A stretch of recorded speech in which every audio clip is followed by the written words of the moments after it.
बिस्मिल्लाहिर्रहमानिर्रहीम। अस्सलामुअलैकुम। इल्म की बात देखने वालों को राव कमर रिजवान नई वीडियो में खुश आमदीद कहता है। दोस्तों, हमारी आज की वीडियो है रमजान मुबारक का महीना और एक गरीब रोजेदार घराना। ये कहानी चचा कमाल नाम के एक शख्स की है। चचा कमाल समीर के ऑफिस में साफ सफाई का काम किया करते थे। एक बार वो चाय का कप पकड़े हुए समीर के ऑफिस में दाखिल हुए और कहा कि साहब जी, आपकी चाय। समीर ने चचा की तरफ देखा और कहा कि चचा आप बैठ जाइए। चचा समीर की तरफ देखते हुए कुर्सी पर बैठ गए। समीर ने कहा कि चचा जी, आप तो जानते ही हैं अभी मेरा बिजनेस ना होने के बराबर है। मैं अभी ज्यादा लोगों को तनख्वाह नहीं दे सकता, बस कुछ जरूरत के लोगों को काम पर रखूंगा, बाकी सबको निकाल दूंगा। आप भी कल मेरे मैनेजर से मिल लेना और अपना हिसाब कर लेना। अब मुझे आपकी जरूरत नहीं है। ये सुनकर चचा कमाल हसरत भरी निगाहों से समीर की जानिब देखने लगे। चचा परेशान हो गए और किसी सोच में डूब गए। समीर ने चचा को आवाज दी, लेकिन ऐसा लग रहा था कि जैसे वो सुन ही न रहे हों। समीर ने जोर से कहा तो चचा किसी ख्वाब से बाहर आए। पता नहीं वो क्या सोच रहे थे। चचा कमाल की सफेद दाढ़ी थी और वो बूढ़े हो चुके थे। उन्होंने कपकपाते हुए कमजोर हाथों से चाय का कप उठाया और कपकपाती हुई आवाज में बोले, अच्छा, अल्लाह आपकी मुश्किलों को आसान फरमाए। हमारा अल्लाह मालिक है। समीर खुद भी परेशान था क्योंकि उसका कारोबार तकरीबन खत्म हो चुका था। समीर घर आया तो बहुत परेशान था। बीवी को आवाज दी कि मेरे लिए चाय का कप बना दो। बीवी पास आई और कहने लगी कि आप परेशान लग रहे हैं। समीर ने लंबी सांस ली और कहने लगा, क्या बताऊं, बैंक से लोन लेकर एक कॉन्ट्रैक्ट साइन किया था। कल बैंक वाले भी पैसे लेने आ जाएंगे। कोई भी कॉन्ट्रैक्टर पैसे नहीं दे रहा है। बीवी ने कंधे पर हाथ रखा और कहा कि आप परेशान ना हो, सब कुछ ठीक हो जाएगा। मैं आपके लिए चाय बना कर लाती हूँ। उधर चचा कमाल घर आए तो वहां किराए वाला खड़ा था। वो कहने लगा कि पिछले 4 महीने का किराया बाकी है, वो देना है या घर से बाहर निकालूं। चचा कमाल हल्का सा मुस्कुराए और कहा, हाँ बशीर साहब, पहले अंदर आओ, चाय पी ले। बशीर सख्त लहजे में बोला, आप चाय रहने दें, मुझे मेरा किराया दें।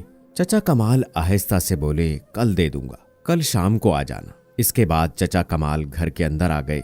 उनके 3 बच्चे थे। बड़ी बेटी तकरीबन 20 साल की थी, छोटा बेटा तकरीबन 17 साल का और सबसे छोटी बेटी तकरीबन 12 साल की थी। उन्होंने बेटी को आवाज दी और कहा कि बेटा, पानी का एक गिलास ला दो। बेटी पानी का गिलास लेकर आई और चचा किसी सोच में गुम हो गए। तो ऐसे में बेटा पास आया और कहने लगा, अब्बा, परसों पहला रोजा है, रमजान का सामान लेने कब जाना है?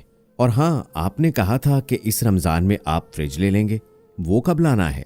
अब्बा मुस्कुराए और कहने लगे, ले आएंगे बेटा, ले आएंगे, अल्लाह देगा। इतने में मगरिब की आजान होने लगी। सबने वजू किया और नमाज अदा की। दूसरे दिन चचा की बीवी बोली, अरे सुनते हैं, क्या आज आपने काम पर नहीं जाना? टाइम देखिए, 9 बज गए हैं। चचा कमाल बीवी की बूढ़ी आंखों में देखकर बोले, अभी हमारा इम्तिहान बाकी है, अभी शायद हमारा सब्र आजमाइश बाकी है। साहब ने मुझे नौकरी से निकाल दिया है, वो कहते हैं अब जरूरत नहीं है। ये सुनकर बूढ़ी बीवी का सर चकरा गया। रमजान शुरू हो रहा है, कल पहला रोजा है।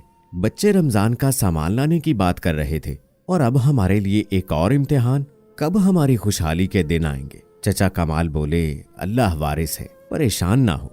दूसरी जानिब बाजार में लोगों की भीड़ थी। लोग रमजान शरीफ की इफ्तारी का सामान खरीद रहे थे, सेब, केला, तरबूज, रूह अफ़ज़ा वगैरह। चचा कमाल का बेटा अपने दोस्त के साथ बाजार गया। उसके दोस्त को भी सामान खरीदना था। चचा कमाल का बेटा हसरत भरी नजरों से देख रहा था कि लोग कितना सामान लेकर जा रहे हैं। मैं भी जाकर अब्बा से कहता हूँ, हम भी रमजान का सामान लेने जाएंगे। उधर चचा कमाल ऑफिस से जो भी हिसाब मिला वो सारे पैसे लाकर मालिक मकान को दे दिए। अब फिर से जेब खाली हो गई।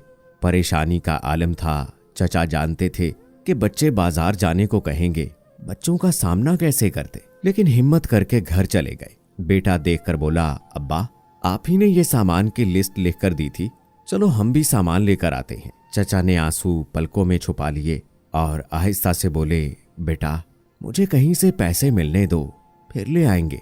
बेटा कहने लगा, अब्बा, वो हमारे हमसाए का बेटा है ना, वो पूरे 5000 का सामान लेकर आया है। अब्बा चुप हो गए। आज पहला रोजा था। सहरी में खाने के लिए क्या था? वही रात का बना हुआ खाना। चाय बनाने के लिए दूध तक नहीं था, खाने के लिए दही और रात की बची हुई सब्जी। सबने सहरी कर ली और अल्लाह की इबादत में मशगूल हो गए। दिन गुजरा और इफ्तारी का वक्त आन पहुंचा। बड़ी बेटी ने दाल चावल बनाए और अपनी छोटी बहन को कहा कि जाओ पड़ोसियों के घर से बर्फ मांग लाओ। छोटी बेटी ने एक घर का दरवाजा खटखटाया तो एक औरत ने दरवाजा खोला और कहने लगी, हाँ क्या बात है? बच्ची ने कहा कि आंटी, मेरी अम्मी कह रही हैं थोड़ी सी बर्फ दे दो। वो औरत मुंह बनाकर बोली, कोई बर्फ नहीं है, हर रमजान तुम लोग आ जाते हो, हम लोगों ने तुम्हारा कोई ठेका नहीं ले रखा है। वो बच्ची खामोश हो गई। वापस अपने घर आने लगी तो वो औरत बोली, रुक जा, आज ले जाओ लेकिन फिर दोबारा ना आना। वो बच्ची घर आई और अपनी बड़ी बहन को बर्फ दी और कहने लगी कि आंटी ने बहुत बातें की हैं, कल से मैं बर्फ लेने नहीं जाऊंगी। बड़ी बहन बात समझ गई, वो खामोश हो गई।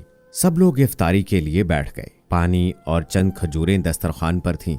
अजान हुई तो सब लोग इफ्तारी करने लगे। छोटी बेटी बोली, अब्बा, जिनके घर बर्फ लेने में गई थी ना, वो सेब वाला जूस बना रहे थे। उन्होंने बहुत सारे फ्रूट काट कर दस्तरखान पर रखे हुए थे। वो नारियल वाला मीठा पानी होता है ना, वो भी बना रहे थे। अब्बा, हमें भी लाकर दो ना। चचा कमाल ने सर पर हाथ फेरा और कहा, मेरी बेटी, अल्लाह हमको भी देगा। तो इतने में बेटा कहने लगा, अब्बा, मैं कल से मस्जिद में इफ्तारी किया करूंगा, वहां के लोग बहुत सारा सामान देते हैं। तो माँ ने आहिस्ता से कहा, कोई जरूरत नहीं है, घर पर ही इफ्तारी करो। देखते देखते 10 रोजे गुजर गए। बच्चे रोजाना फ्रूट और समोसे पकोड़ों का कहते, अब्बा हर रोज टाल देते। बेटा जिद करने लगा कि अब्बा रोजाना गर्म पानी से इफ्तारी करते हैं, कुछ भी नहीं है घर में, हमें सेब केले लाकर दो आज।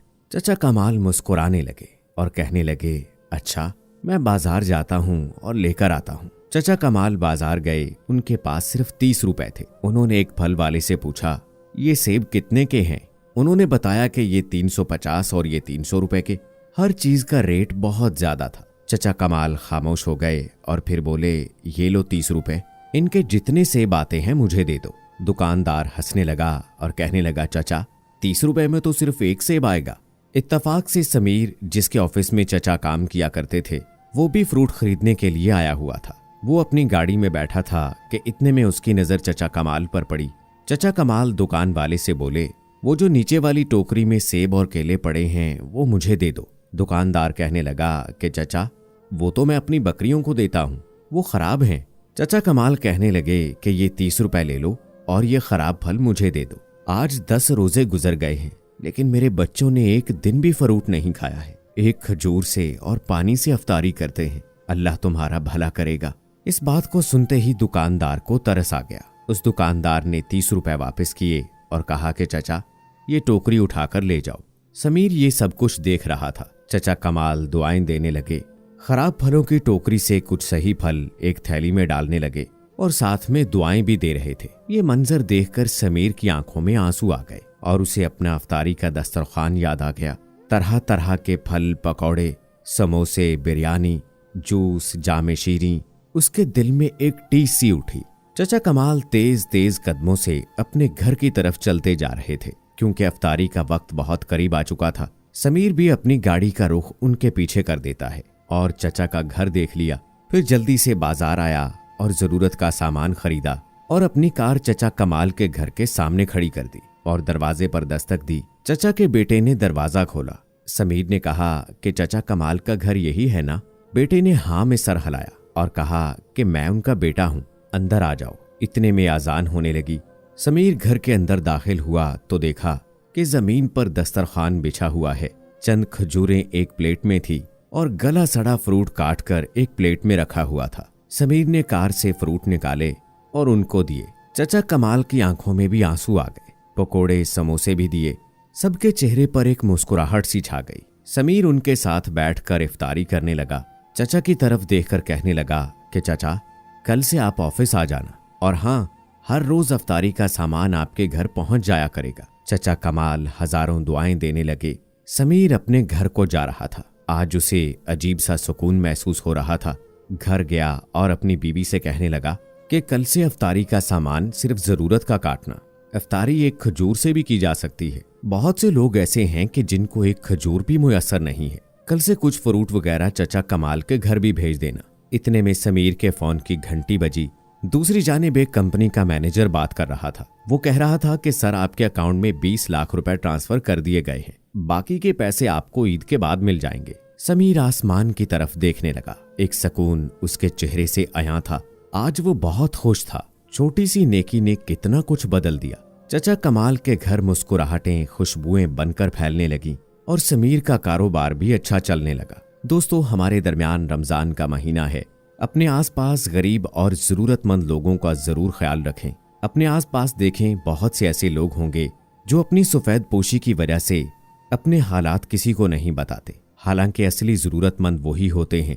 तो ऐसे लोगों को रमजान मुबारक में आपने जरूर याद रखना है। उम्मीद है दोस्तों कि हमारी आज की ये वीडियो आपको पसंद आई होगी। इस वीडियो की पसंदीदगी के इजहार के लिए इस वीडियो को लाइक करें, शेयर करें अपने दोस्तों के साथ और कमेंट सेक्शन में अपनी राय का इजहार लाजमी कीजिएगा। मुझे अगली वीडियो तक इजाजत दें। फी अमानिल्लाह।